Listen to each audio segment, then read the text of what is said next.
Assalamualaikum warahmatullahi wabarakatuh. Pada kesempatan hari ini, saya Felinsa Diana Putri, mahasiswi program studi Rekam Medik Politeknik Negeri Jember dengan NIM G41201043 akan menjelaskan salah satu sosok figur wirausahawan yang menjadi idola saya. Beliau adalah Pak Nadiem Makarim. Seperti yang telah kita ketahui, Pak Nadiem Makarim sekarang menjabat sebagai Menteri Pendidikan dan Kebudayaan Republik Indonesia dengan masa jabatan tahun 2019 hingga 2024. Sebelum menjabat sebagai Menteri Pendidikan dan Kebudayaan, Pak Nadiem Makarim membangun suatu perusahaan startup yang bergerak di bidang transportasi, yang biasa dikenal dengan Gojek. Sebelum melangkah lebih jauh tentang perusahaan Gojek, mari kita mengenal dulu biografi dari Pak Nadiem Makarim. Pak Nadiem Makarim merupakan pria kelahiran Singapura pada 4 Juli 1984. Pak Nadiem merupakan putra dari pasangan Nono Anwar Makarim dan Atika Al-Gadri. Ayahnya dikenal sebagai seorang aktivis dan pengacara terkemuka keturunan Minang Arab. Sementara ibunya merupakan penulis lepas yang bekerja di bidang non-profit. Masa pendidikan Pak Nadiem Makarim dari SD hingga SMP ditempuh di Indonesia, sedangkan SMA ditempuh di Singapura.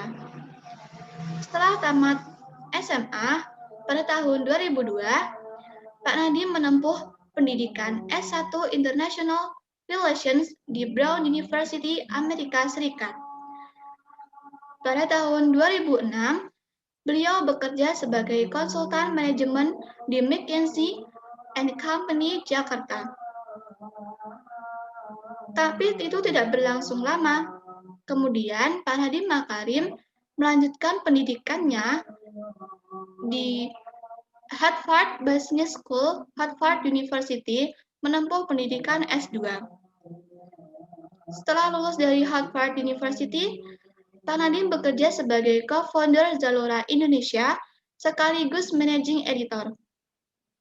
Kemudian, Pak Nadiem bekerja sebagai Chief Innovation Officer atau CEO di perusahaan startup Kartuku. Selanjutnya, pada tahun 2010, Pak Nadiem mulai membangun perusahaan startup Gojek. Latar belakang dari terciptanya ide bisnis startup Gojek ini sudah ada sejak Pak Nadiem bekerja di McKinsey & Company.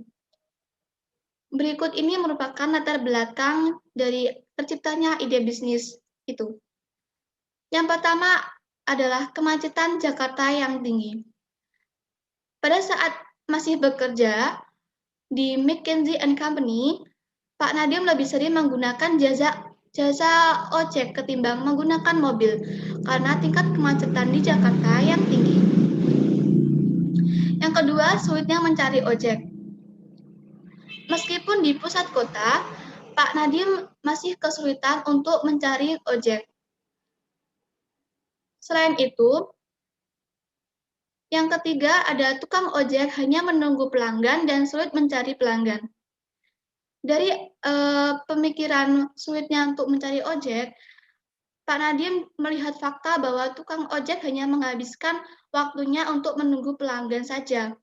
Oleh karena itu, tukang ojek cukup sulit untuk mencari pelanggan.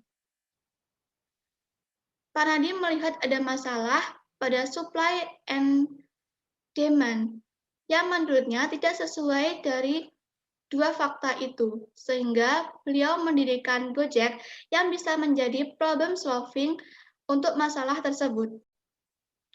Awal mula bisnis Gojek. Pada waktu itu, garasi mobil Pak Nadiem dijadikan sebagai kantor pertama Gojek yang beralamatkan di Jalan Kerinci, Jakarta Selatan. Pada waktu itu, Pak Nadiem menggunakan call center sebagai perantara antara drive Gojek dan pelanggan. Pak Nadiem modal sendiri untuk membiayai operasional perusahaan, karena pada waktu itu belum mendapatkan investor sejak 3 tahun berdirinya perusahaan Gojek. Perkembangan bisnis.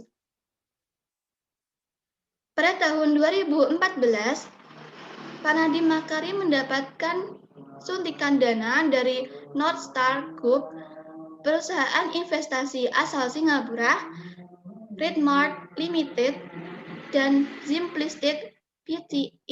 Ltd. Dana itu digunakan untuk pengembangan perusahaan Gojek. Pada tahun 2015, perusahaan Gojek meluncurkan aplikasi Gojek pertama di platform mobile phone. Dengan semakin berkembangnya bisnis Gojek ini, Pak Nadiem juga mendapatkan dana dari investor-investor lain seperti SoftBank hingga Google. Kemudian, Pak Nadiem memperkenalkan lini bisnis lain seperti jasa pemesanan makanan melalui GoFood, jasa pengantaran paket melalui GoSend, jasa pembersihan rumah melalui GoClean, dan jasa pembayaran melalui GoPay. Pada tahun 2019, Gojek memiliki lebih dari 2 juta driver ojek dengan jumlah pemesanan lebih dari 2 juta setiap harinya. Pak Nadiem sebagai CEO juga melakukan pengembangan perusahaan Gojek ke 5 negara di Asia Tenggara dan tersebar di 207 kota.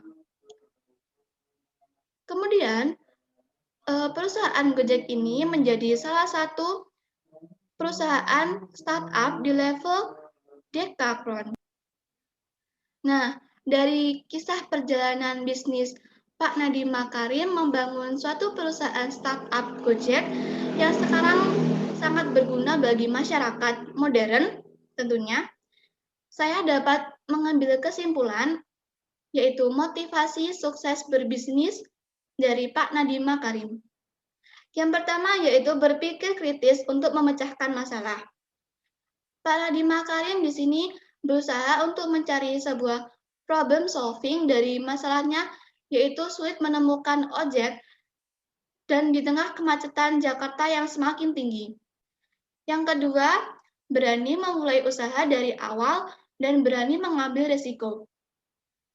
Pak Nadiem Makarim termasuk seorang generasi muda yang pengalaman bisnisnya masih cukup sedikit. Namun beliau memulai bisnis perusahaan startup Gojek ini dari awal dan berani mengambil risiko bahwa sewaktu-waktu perusahaan tersebut bisa saja bangkrut.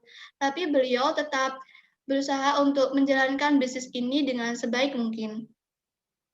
Yang ketiga yaitu kreatif dan inovatif dalam memanfaatkan kecanggihan teknologi. Yang keempat yaitu menjalin relasi dan kerjasama yang baik dengan investor dan perusahaan lain.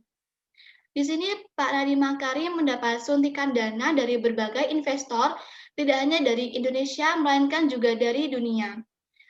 Nah, dari ini dapat kita simpulkan bahwa relasi yang baik dan kerjasama yang baik itu dapat sangat menguntungkan bagi kedua belah pihak.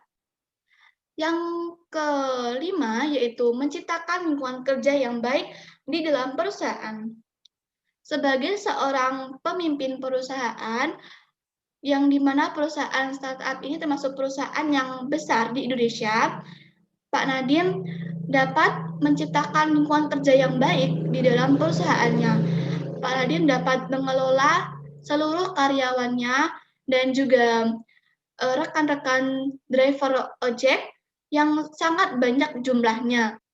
Baiklah, penjelasan saya mengenai salah satu sosok figur wirausahawan yang menjadi idola saya telah selesai, dan terima kasih atas perhatiannya. Assalamualaikum warahmatullahi wabarakatuh.